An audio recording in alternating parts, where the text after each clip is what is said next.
Undur makola. Wala tanzur makola. Lihatlah perkataannya. Jangan lihat siapa yang berkata. Asik, Adin everybody. Saya ini sama cewek untuk pertama kali. Biasanya cowok. Sekarang wanita, guys. Gimana, Din? Sehat? Alhamdulillah, habis sakit juga. Habis sakit? Ngedrop. Kenapa? Biasalah. Apa? Perhimpunan atau Iya, apa? perhimpunan, Organisasi begadang. ya? Ya. Hal wajar. Biasa ini ya, wajar. Harus membiasakan diri. Bener. Kan kalau nanti kerja lebih parah biasanya. Semoga enggak sih, Bang. Oke, Janganlah. semoga enggak. Ini Atina adalah salah satu teman saya juga. Saya tidak mau menyebutkan ade-adean. Karena apa itu? Karena kalau ade-adean nanti bertanggung jawabannya lebih besar. Oh, gitu. Kalau teman kan ya udah masing-masing aja gitu kan. Ini konten bercerita Atina ini adalah salah satu orang yang pertama kali saya tahu. Ya gua nggak tahu ya, maksudnya yang dari pondok masuk ke Telkom itu berapa orang banyaknya. Banyak. Tapi kan yang gua tahu ini cuma satu gitu. Rata-rata orang pondok itu masuknya Universitas Islam atau gimana gitu. Atau di Qatar atau di Mesir gitu biasanya. Biasanya. Kenapa Tin milihnya Telkom? Nggak milih sih. Terus? Iseng Ya? Iya. Ini kuliah iseng ya? Daftar Telkom sana ada yang udah capek di situ posisinya. Karena nggak keterima. Nggak keterima SNM udah, SBM udah. Nah, awalnya emang niatnya di mana? Awalnya mau ambil UGM di Jogja kan, UGM sama UPN Veteran. Tapi kok nggak keterima? Terlalu tinggi. Ya, nggak nyampe tuh otaknya nyampe. kan. Akhirnya kayak, yaudah deh coba, udah capek di situ nggak mau tes lagi kan. Akhirnya kata ayah, yaudah coba cari yang daftarnya jalur rapot. Oke. Akhirnya daftar Telkom jalur rapot, keterima. Keterima. Seneng banget pas keterima. Emang gampang masuk Telkom? Bener. Keluarnya yang susah? Jangan. Jangan. Harus cepet ya, Bang? Enggak, iya gitu. Enggak, gini Din. Gimana? Ngalamin kultur shock nggak? Anak pondok ya aku tahu lah. Heeh. Saya juga pernah pondok walaupun tidak lama-lama. Iya. Gimana? Melihat kehidupan Telkom Bandung. Awalnya pondoknya di mana? Di Jakarta. Jakarta? Jakarta Selatan. Mau disebutin Selatan. boleh nggak? Boleh. Boleh. Oke, pondok. Aku tuh kebetulan Darun Najah. Darun Darun Najah. Najah Ulu Jami Jakarta. Teman-teman kalau tahu boleh. Yang mau masuk pondok Darun Najah, bagus sekali. Iya. Jadi kalau misalnya dibilang culture shock enggak, soalnya kan pondoknya juga di Jakarta kan. Oh iya sih. Nah, jadi kayak teman-temannya juga kayak gitu, tapi nggak separah itu gitu. Kayak gitu tuh gimana tuh? Maksudnya ya nakal, tapi nakalnya tuh masih batas wajar anak pondok. Oke. Jatuhnya kayak aman gitu lah. Iya. Gitu. Jadi kalau misalnya dibilang culture shock di Bandung, enggak, karena sudah mempersiapkan diri nih, BTW kan Siap. aku online ya setahun, jadi kayak baca dulu, scroll TikTok, Oke. cari gitu. Di Bandung tuh kayak gimana? Iya. Pergaulan.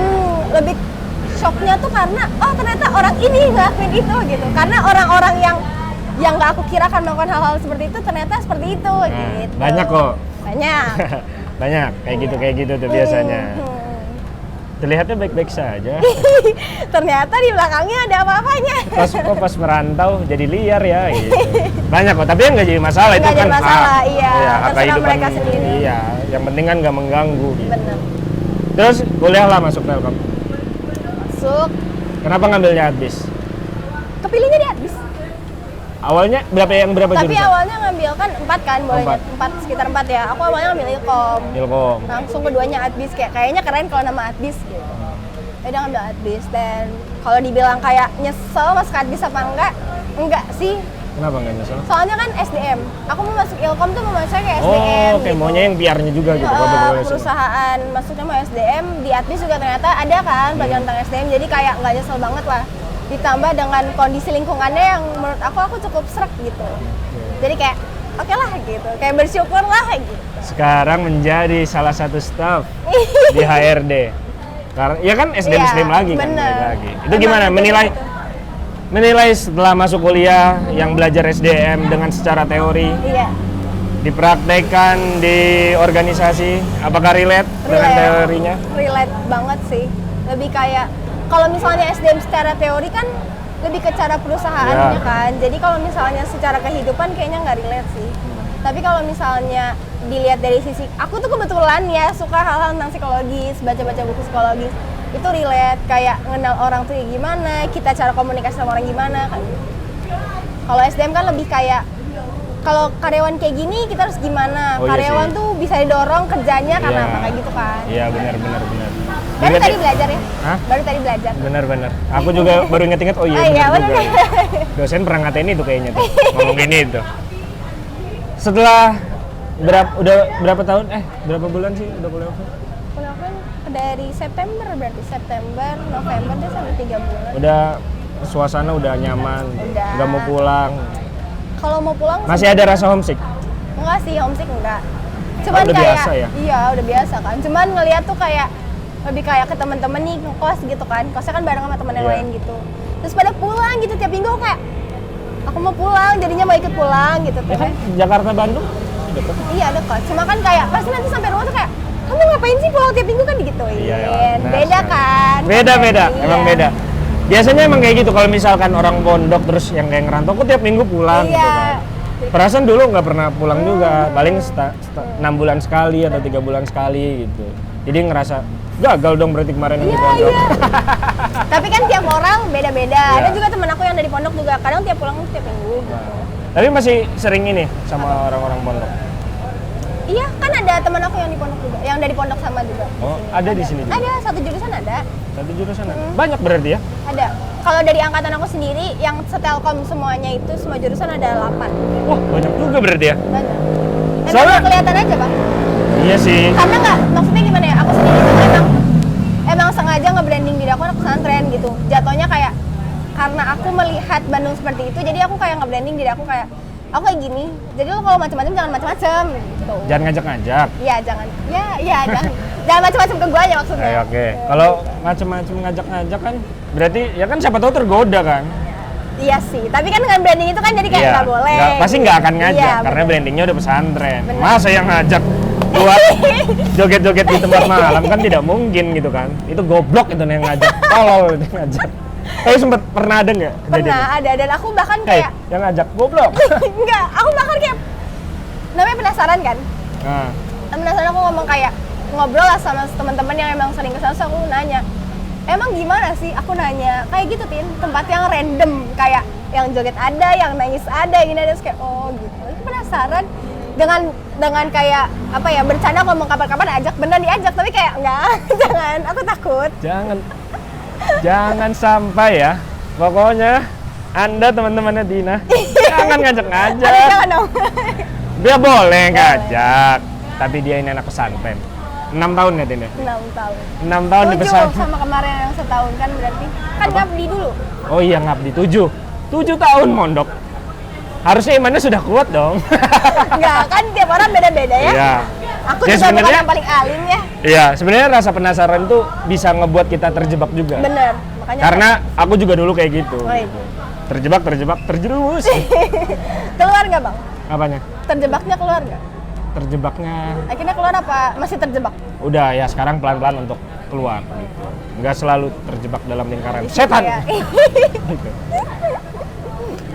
Apa menurut Tina, apa perbedaan Tina ketemu sama orang yang bukan orang pondok sama yang orang pondok? Maksudnya orang yang pesantren, yang agamanya lebih diajarkan dan lebih diinin sama orang-orang. Apa menurut Tina aja gitu perbedaannya?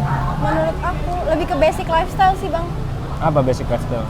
Lebih kayak kalau menurut aku sendiri ya, ini dari perspektif aku, kayak kalau orang yang dari awal di pondok itu kan, kalau dari pondok aku sendiri mengajarkan untuk kayak sederhana aja. Lo mau kayak apapun ya udah lo sederhana, nggak usah yang aneh-aneh lah gitu. Iya. Kayak ya udah hidupnya sederhana, ya gue apa adanya gitu, nggak yang kayak gimana-gimana. Dan emang biasanya karakteristik orang yang udah di pondok udah kelihatan dari awal kayak gitu, dan akan Iya. terus seperti itu. Iya benar. Nggak akan yang tiba-tiba duar ada sesuatu gitu, enggak. Karena kalau aku ngelihatnya awal-awal sih, ini awal-awal ya, melihatnya kalau anak pondok lebih rajin sholat. Iya sih, tapi itu jadi kayak suatu yang kayak sholat tuh, kalau menurut gue ya sekarang kayak kalau lo ngeliat orang sholat tuh kayak alim banget, sedangkan kayak Itu sholat tuh- kewajiban, Iya. padahal dia agama. Mm-mm. Gitu. Itu sih, aku sih melihatnya itu doang Iya, ya perbedaannya. Kalau dalam pemikiran mungkin emang berbeda. Mungkin mereka memakai hadis, Quran. Kalau kita kan memakai logika seperti itu. Mungkin. Benar. Mungkin. Tapi hidup sekarang udah bahagia?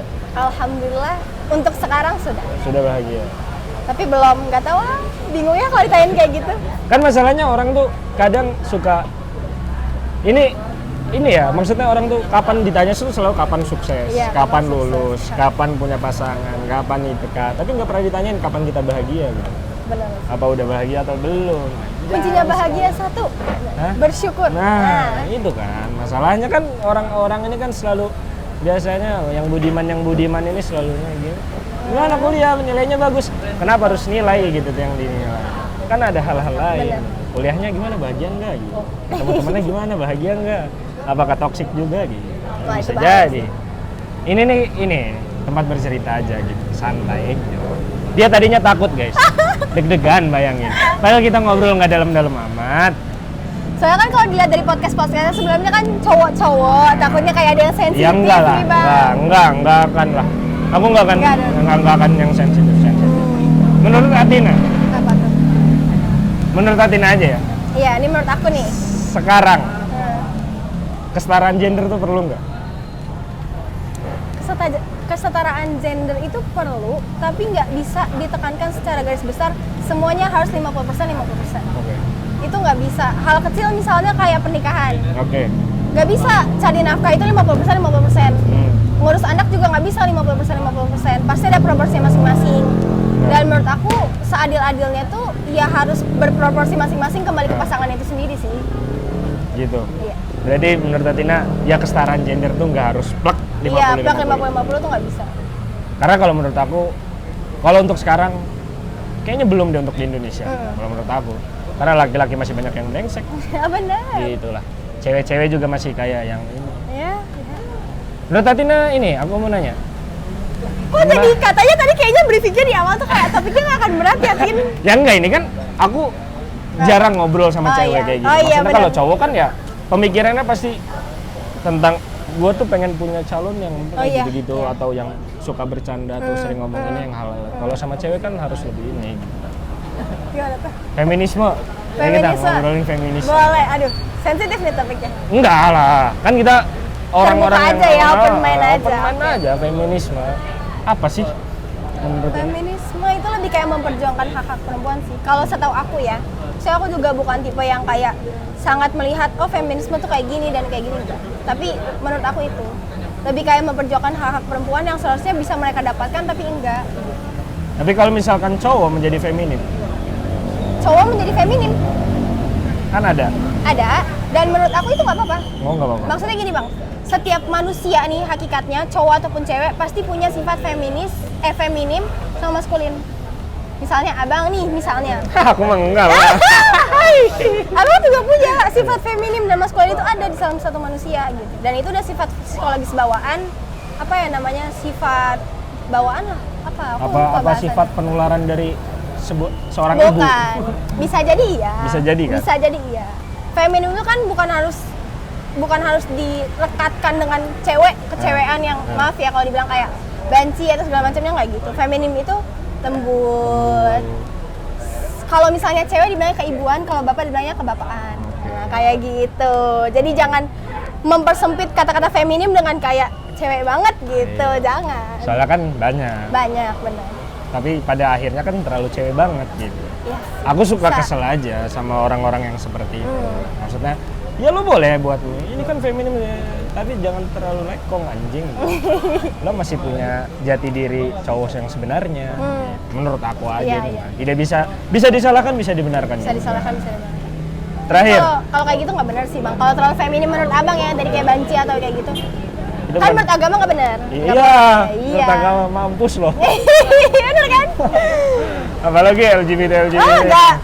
Pelangi-pelangi. Ya sebenarnya kalau aku sih karena tidak mau menyinggung apa ya. Kalau di dalam agama emang tidak diperbolehkan. Tidak seperti itu. diperbolehkan. Karena itu kalau misalkan sudah masuk zaman itu sudah akhir zaman. Ya. Aku juga tahu itu.